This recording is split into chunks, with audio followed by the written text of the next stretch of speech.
Hello friends, welcome back to my channel. আজকে সন্ধ্যায় আবার চলে আসলাম আপনাদের জন্য দারুণ স্বাদের ভাজা পোড়া রেসিপি নিয়ে। আজকে আমরা বাড়িতে রেডি করব বাঁধাকপির পকোড়া। তার জন্য আমরা এখানে বেশ ছোট সাইজের, বেশি বড় নিইনি, ছোট সাইজের পাতাকপি নিয়ে নিলাম, ধনিয়া পাতা কুচিয়ে নিলাম সঙ্গে, এরপর কুচিয়ে নিলাম কাঁচা লঙ্কা। এরপর আমরা বাঁধাকপিটা কুচিয়ে নিয়ে এর মধ্যে আমরা দিয়ে দিলাম স্বাদ পরিমাণ লবণ।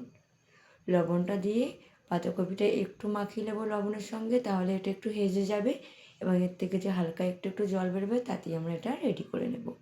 গলার অবস্থা একদমই ভালো না। তো এটা আমরা 10 মিনিট রেখে দেওয়ার পর দেখতেই পাচ্ছেন কতটা হেজে গেছে। এর মধ্যে দিয়ে দিলাম কাঁচা লঙ্কা, ধনিয়া পাতা, 1 চামচ আদা রসুন বাটা, হলুদ গুঁড়ো 1 চামচ, ধনিয়া গুঁড়ো 1 চামচ, জিরে গুঁড়ো 1 চামচ, গুঁড়ো লঙ্কা 1 চামচ।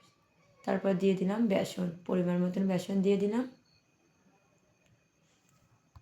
তারপর এর মধ্যে আমরা অ্যাড করছি হাফ বাটি কর্নফ্লাওয়ার। এরপর দিয়ে দিলাম হাফ বাটি চালের গুঁড়া। চালের গুঁড়োটা দিলে পকোড়াটা মুচমুচে সুন্দর হবে।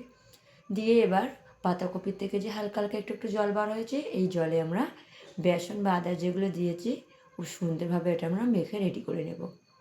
আর গলার সাউন্ড শুনে বুঝতে পারছেন গলার অবস্থা একদমই ভালো না, কথা বলতে পারছি না, না বললে নয়। তো পাতাকপিটা আমরা এইভাবে রেডি করে নিয়েছি। এবার এটা আমরা 5 মিনিট একটু ঢাকনা দিয়ে রেখে দেব। তারপর আমরা কড়াইয়ের মধ্যে নিয়ে নিচ্ছি সাদা তেল। তেলটা খুব ভালোভাবে গরম করে নেওয়ার পর এবার যে পাতাকপিটা মেখে রেখেছিলাম হাতের মধ্যে দিয়ে একটু চিপকে নিয়ে আমরা একটা একটা করে তেলের মধ্যে দিয়ে ভেজে নেব।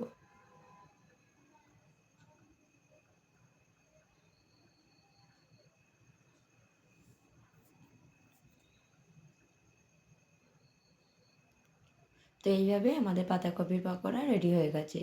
এটি খুব কম সময়ের মধ্যে যেমন মুচমুচে তেমন খেতে সুন্দর।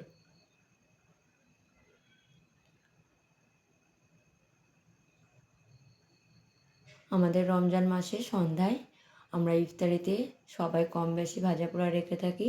তো অবশ্যই আপনারা ট্রাই করতে পারেন। এটা যেমন মুচমুচে খেতে তেমন সুন্দর। তো চলুন ভিডিওটি এখানে